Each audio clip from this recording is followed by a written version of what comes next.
Sprejemanje po rednem postopku ali pa drugega? Koliko vem je zakon določen po rednem postopku, posebej določil določen. Martin Tomažin, Pop.tv. Zanima me, gospod Granak, koliko ste recimo v zadnjem letu, v zadnjem mesecu videli žensk z mikrovom pa zburko v Sloveniji?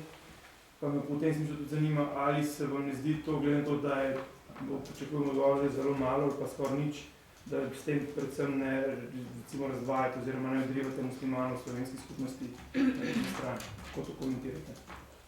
Glede, prvič, kar je muslimani v slovenski skupnosti, večina njih, ne, prihaja takole, kako vemo, z katerega prostora in večina njih v javnosti tega niti ne uporablja, odnosno ne nosi. Če pa vaše vprašanje leti seveda na razvajanje, jaz mislim, da je naredila velo razvajanje, ne? Ker potem razvajajo tudi Francozi, potem se to isto dogaja v Bruslu. V Bruslu note nikoli videl nikogar takole pokritega, ne? In druga zadeva, nastane tudi obratno vprašanje. Zakaj moramo vsi drugi, ko pridemo v njihov svet, upoštevati tista pravila, ne? Tako da se mi zdi res zelo enako pravno. Zdaj še to vprašanje dodatno, v bistvu sem pod vprašanje mislil postaviti. Sam recimo sem večino žensk sodnikov, ko sem videl, so bile turistke iz bogatih teh zalivskih držav, a bomo zdaj v Sloveniji potem tudi kaznovali tuje turistke, ki to nosijo. Vsaj moje opažanje je tako, da, ker sem jih sam videl v zadnjem letu, da gre v bistvu za turistke iz teh držav, ki ogromno denarja prenese v Slovenijo, a bomo zdaj tudi turiste kaznovali potem.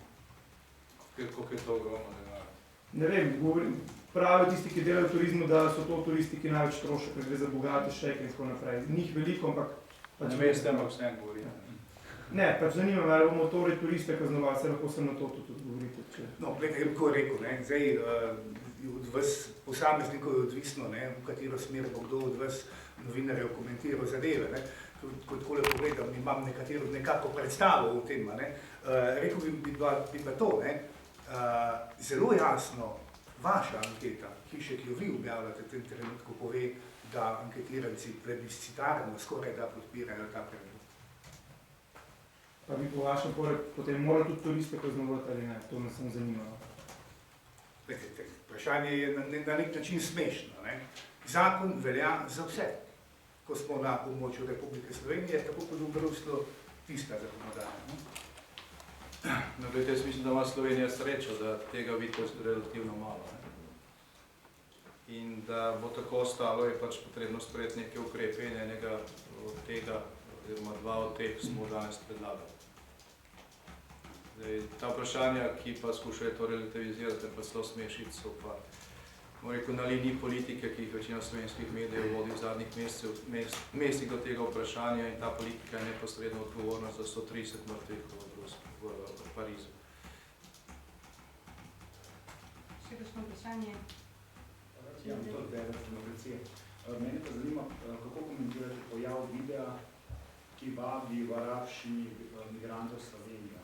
Pa še to me zanima, kako komentirate dejstvo, da so bili vsi atentatorji v Parizu, torej teroristi, migranti oziroma potomci migrantov. Pač to zadnje dejstvo se komentira samo po sebi. Jaz sem že večkrat opozoril na to, da pač evropska imigracijska politika pušča na veliko koncih, da tukaj ni nekega resnega soglasja o tem, kaj naj bi imigracija sploh bila. So različne grupacije v Evropi, ki imajo čisto politično različna stališča, konceptualna stališča. Vemo, da večina socialistov imigracijsko politiko v glavnem smatra kot okrepitev njihovih volivcev, več ljudi na subvencijah, več glasov bodo dobili.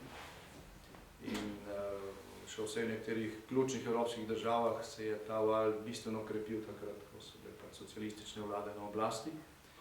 Veliko se je govorilo o multikulturnosti, o integraciji, o tem, da se ne dovoli nastajanje vzporednih družb.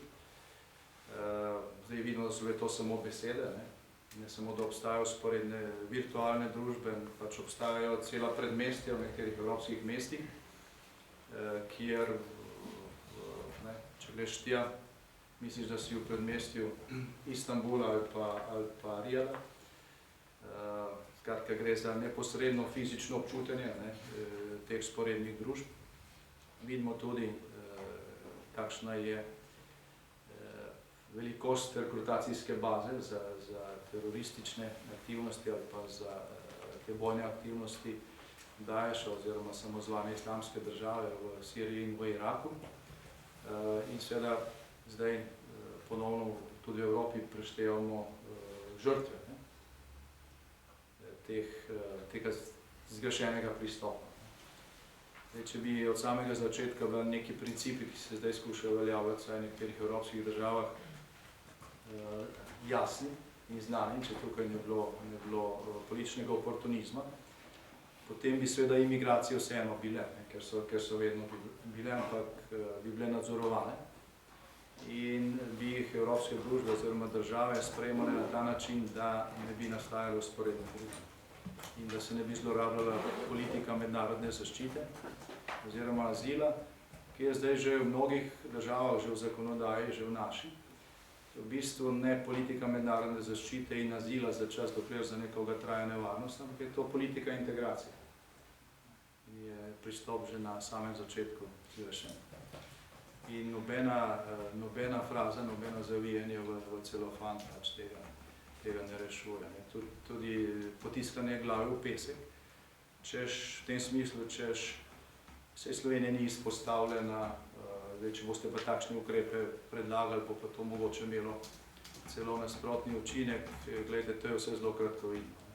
Tudi Mali ni bil izpostavljen, nobene države ni napadel, ampak zadnja velika teroristična akcija radikalnega islama se je zgodila ravno v Maliju, ker so pač tam tudi hoteli, ki so v tuji lasti, tudi v Sloveniji so hoteli, ki so v tuji lasti, so ambasade, so podjetja, ki so v tuji lasti, svet je pač prepleten, se ni nujno, da napadejo tvoje lastnino, lahko napadejo lastnino nekatere druge države na tvojem ozemlju in ravno tako plačaš ceno v krvi. Torej ta, bom rekel, trdovratna kratkovidnost nekaterih, ki so pri nas na oblasti, je, bom rekel, in nekaterih medijev, moram tudi dodati zaradi korektnosti, je neznansko presenetljivo. Neznansko presenetljivo. Tako da skrajni čas je, da se na nekaterih točkah deluje preventivno in da se te stvari postavijo na svoje mesto.